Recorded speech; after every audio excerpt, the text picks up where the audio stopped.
le fameux dicton. Tout le monde veut aller au ciel, mais personne ne veut mourir. Ça a même fait une chanson populaire il y a plusieurs années. On ne demandera pas la chorale de la chanter. Alors je sais que vous êtes capable, mais je ne vous le demande pas. Tout le monde va aller au ciel et personne ne veut mourir. Le ciel.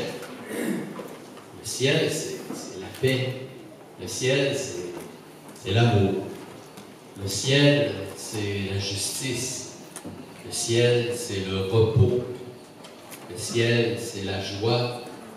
Le ciel, c'est le bonheur. Le ciel, c'est Dieu. C'est la communion avec Dieu. C'est tout ce que j'ai nommé qui se retrouve en Dieu en plénitude. C'est tout ce que notre cœur de croyant espère et que nous avons la conviction que nous recevrons un jour dans la présence de Dieu. Et quand on parle du ciel, souvent, avec tout ce que j'ai énuméré, ça semble s'opposer à ce que nous vivons ici sur Terre. Parce qu'ici, c'est pas toujours juste.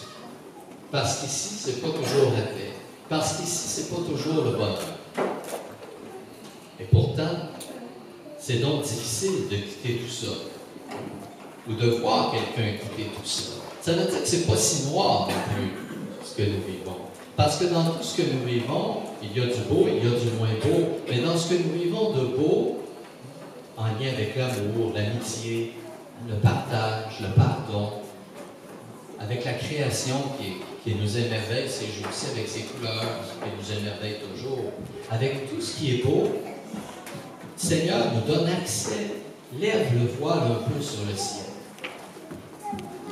Et il nous permet de croire qu'un jour on aura tout cela en plénitude.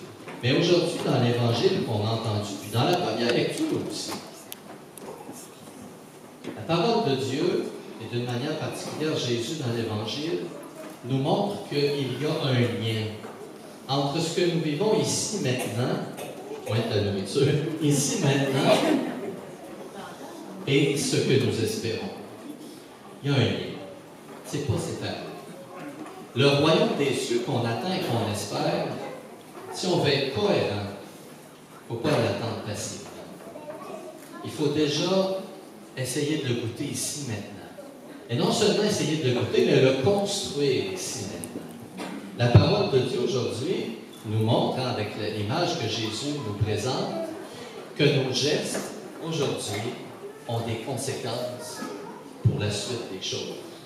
Et que si aujourd'hui on pose un regard hautain sur la misère, si je ne reconnais pas dans le pauvre, dans le faible, mon frère, ma sœur, si je ne suis pas artisan de paix, de justice, de vérité, comment est-ce que je peux espérer goûter tout cela un jour en plénitude? Si je souhaite vraiment l'obtenir, il faut que je travaille à le goûter maintenant, à le construire maintenant. Et c'est ça que Jésus nous invite à faire. Dans toutes les pages de l'Évangile, Jésus nous dit, tu veux goûter le pardon en plénitude, pardonne. Tu veux que tout te soit donné en abondance, partage. Tu veux que justice soit faite pour toi, sois juste envers les autres. Et on pourrait continuer l'énumération. Non seulement il nous faut écouter la parole de Dieu, on l'a entendu à la première lecture, mais il nous faut agir en conformité avec ce qu'on souhaite recevoir en plénitude. La vie éternelle, Dieu ne nous la réserve pas que pour la fin de nos jours. Il veut que nous la construisions avec lui maintenant. Le ciel, il ne le veut pas pour nous seulement la fin de nos jours, mais il veut que nous le construisions et le fassions advenir maintenant. Alors j'espère que cette semaine, vous allez vous laisser interpeller par la parole de Dieu et que vous allez vous questionner. Comment est-ce que je peux faire advenir le règne de Dieu maintenant, ici, dans telle ou telle situation? Comment puis-je être un artisan de justice, de paix, de pardon? Comment est-ce que je peux être un témoin de la tendresse de Dieu pour quelqu'un qui a que moi? Bien sûr, il n'y a personne ici qui fait des festins chaque jour. Mais on a plus que bien des personnes sur cette planète. Et c'est bon de se rendre compte que nous ne sommes pas des îles. et que les gestes que nous avons les uns avec les autres affectent aussi notre communion avec Dieu maintenant, mais